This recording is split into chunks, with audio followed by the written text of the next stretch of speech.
महाभारत का युद्ध खत्म हो गया। कौरव युद्ध में मारे जा चुके थे। पांडव भी कुछ समय तक राज करके हिमालय पर चले गए।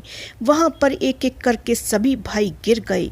अकेले युधिष्ठिर अपने एकमात्र साथी कुत्ते के साथ बचे रहे और वे भी स्वर्ग चले गए। कहते हैं युधिष्ठिर जीवित ही स्वर्ग में गए थे और वहां उन्होंने स्वर्ग और नरक दोनों को देखा था। स्वर्ग में प्रवेश करते ही दुर्योधन दिखाई दिया, जो सोने की कुर्सी पर बैठा था। अपने भाइयों से भी उसका सामना हुआ। रास्ते में अन्य भाइयों को गिरते समय प्रश्न करने वाले भीम के मन में यहाँ भी जिज्ञासा उठी और पूछा, भैया दुष्ट दुर्योधन तो आजीवन अनीति का ही पक्ष लेता रहा। उसने अपने पूरे जीवन में कोई धर्म का काम नहीं किया जिसके पुण्य से उसे स्वर्ग मिलता। लेकिन ऐसा क्या है कि वो स्वर्ग में बैठा है? ईश्वर के न्याय में भी गलती है क्या?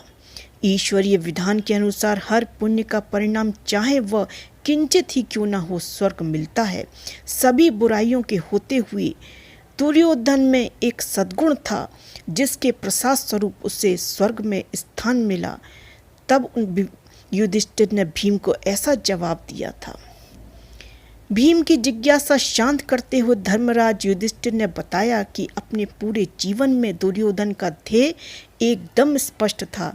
उसी उद्देश्य की पूर्ति के लिए उसने हर संभव प्रयास किया, हर संभव कार्य किया। दुर्योधन को बचपन से ही सही संस्कार प्राप्त नहीं हुए, इसलिए वह सच का साथ नहीं दे पाया।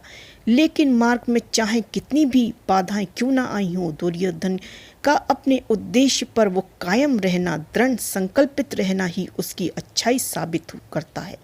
युधिष्ठिर ने बताया कि अपने उद्देश्य के लिए एकनिष्ठ रहना मनुष्य का सबसे बड़ा सद्गुण है। इसी सद्गुण के कारण कुछ समय के लिए उसकी आत्मा को स्वर्ग के सुख भोगने का अवसर प्राप्त हुआ है। युधिष्ठिर की बात सुनकर भीम की जिज्ञासा शांत हुई और कुछ समय दुर्योधन और पांडवों ने फिर एक साथ बिताया।